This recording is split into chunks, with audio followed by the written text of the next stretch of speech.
April 28, 2026. We are in the 5th year, and this is day 64 since the beginning of the full-scale invasion. Welcome to the Situation Report. In today's report, we see yet another attack. I don't want to give too much away. You'll see it right at the beginning of the Situation Report. What we also see are actually interesting statements from a prisoner on the Russian side, and of course we will also take a look at the tensions between Ukraine and other countries, including Israel, which will be very interesting. And at the front, just like in the past few days, there is nothing happening. Virtually nothing has happened, and there are practically no territorial gains. We'll also see this reflected in a criticism that we'll look at later, but I'd say let's just get started. Here we see the Tuapse oil terminal on the Black Sea. You know it. I've mentioned it almost every day in the recent reports. One image shows it before the attack and another after the fire, alternating back and forth. Large parts were visibly destroyed, as you can see, but the fire has already stopped. And after this burned for several days, with the storage facility partially unusable and parts of the city contaminated by oil rain, you can clearly see that 24 tanks were destroyed and 4 more were heavily damaged. That was at least the situation as of yesterday. Because last night, Ukrainian drones once again successfully hit the Russian refinery in Tuapse and the export terminal on the Black Sea, setting the tank farm on fire. We can see several parts of the facility on fire again. The Ukrainians were able to hit their targets once more, and on the Russian side, every interception attempt failed. That was this morning. Now, the fire has spread further and is affecting more parts of the site. Everything is out of control again, and just like before, the fire department is unable to extinguish the fires or prevent them from spreading. I don't know what to say about it. Who would have ever thought a few years ago that we would experience something like this?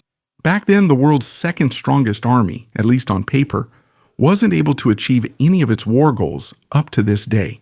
And right now, they still can't. To protect high-value targets like this one from Ukrainian drones, let alone deal with the equipment and the consequences. And these consequences don't just affect the facility itself, but also the neighborhood, since burning oil is flowing through the streets here. I'm actually a firefighter myself, so I can tell you that this is problematic, because when crude oil burns, it's primarily the gas that burns, or rather, the gaseous vapors that are released from the oil, not the liquid oil itself. So it spreads much further than if it were to burn completely on site. If a resident now gets the idea to put it out with water, they'll actually make the fire worse. Since oil is known to float on water, the water gets under the oil layer, instantly vaporizes, and the burning oil is explosively thrown around. Geschleudert wird. The supply situation suddenly becomes more critical as well. After problems with the power supply at a pumping station, the water supply in parts of the city has failed. The facility is apparently connected to the refinery, which had previously been on fire. The governor of the Krasnodar region spoke of a tense situation, but at the same time emphasized that the situation is under control. Of course, shortly after they claimed last night that only debris had hit the refinery. And he makes this statement while the oil terminal continues to burn behind him.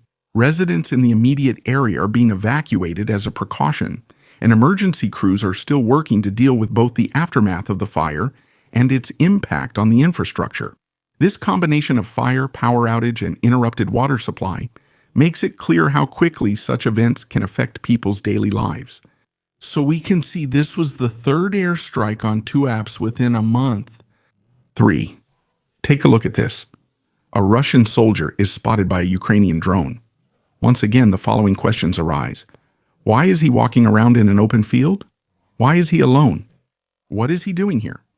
Unfortunately, there is no information about that, even though we have already seen this in many videos. He does spot the drone, but just shrugs his shoulders and surrenders to his fate without resistance. I wonder what is going through his mind. I mean, anything is better than doing nothing and just walking on. Except, of course, if you've lost all hope, which probably reflects everyday life at the front very well, especially when you look at all the complaints from the Russian side again. Sergei Machenko, for example, was an ordinary man when he decided to go to war. For him, it sounded like an opportunity to earn some money and maybe get ahead in life faster. The risks seemed far away, almost abstract or barely there. But what awaited him there had nothing to do with those ideas because in the end, he was the only one from his unit who came back. Today, he lives with the consequences, physically weakened with a head injury and an injury to his hand for which he received no compensation. He can't afford the treatment he actually needs. Instead, he didn't get a fresh start, and he struggles with the after effects of what he experienced. Above all, he talks about how much all of this has changed him. That war has nothing heroic about it, that it is cruel, chaotic, and unpredictable. He says he wouldn't wish this experience on anyone, no matter how much he despises that person. There's a certain irony in that because he set out expecting something from it, but he came back with a completely different perspective on the whole thing. And to be completely honest, at least he came back and can warn people in Russia about the consequences of the war. His story clearly shows how big the gap can be between what a Russian citizen is promised and what he can actually expect in the end. A remarkable twist comes precisely from one of the loudest voices that for years have been demanding a comprehensive mobilization. Igor Girkin, also known as Strelkov, is now openly questioning his own previous stance. By the way, he ended up in prison for his stance and his public criticism. In his response to his followers, he makes it very clear. Even if Russia were to launch a large mobilization today, it would hardly have the desired effect. His reasoning is quite clear. The war has fundamentally changed.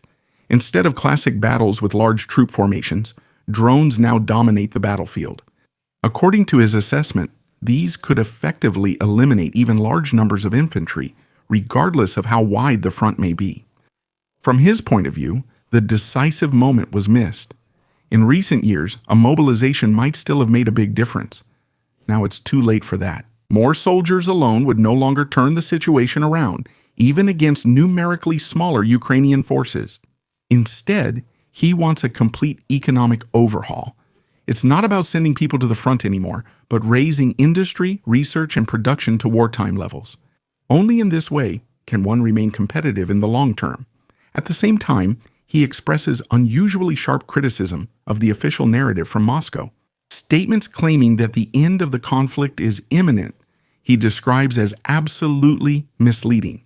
Even if individual cities were to be captured, in his opinion, that would not change the fundamental course of the war.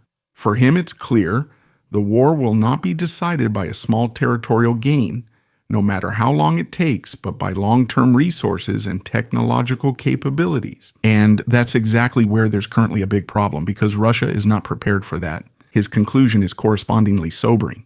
He now considers a classic mobilization of soldiers, as has long been discussed, to be absolutely ineffective, not least because there is a lack of equipment to even be able to deploy additional forces effectively. He paints a picture that clearly differs from earlier expectations. Instead of rapid breakthroughs, he now describes a war of attrition in which technology and production capacities play an increasingly important role, but Russia is unable to provide them. Tensions between Ukraine and Israel have reached a new level. The Ukrainian Foreign Ministry has summoned the Israeli ambassador in Kiev and officially lodged a protest. The accusation is serious. It's about the transport, and especially the import of grain that is said to come from occupied Ukrainian territories and has reached Israel via indirect routes. According to Ukrainian sources, this grain is first shipped from ports in the occupied regions, then transferred at sea, and finally transported further. Behind the logistics is said to be a Russian company that, according to Ukraine, is specifically involved in bringing these goods to international markets. One particular case is attracting special attention. A cargo ship docked at the port of Haifa in mid-April and was unloaded there, even though Ukraine had previously issued a warning and even called for legal action. Kyiv criticizes that these warnings were ignored and that grain of disputed origin was able to enter the Israeli market. A second ship with similar cargo has now also arrived in Haifa. The Ukrainian government is once again calling for the unloading to be stopped. From Kyiv's point of view, this is not an isolated case, but rather a recurring pattern. They're talking about a kind of unofficial fleet that's being used to export raw materials from occupied territories and to circumvent sanctions. But what does this have to do with Israel? Well, Ukraine is particularly critical of Israel's role in this. The accusation is that through this behavior, imports are indirectly supporting economic activities that are connected to the occupation of Ukrainian territories. This also causes political discontent, especially because Ukraine has repeatedly taken positions in the past that are of great importance to Israel.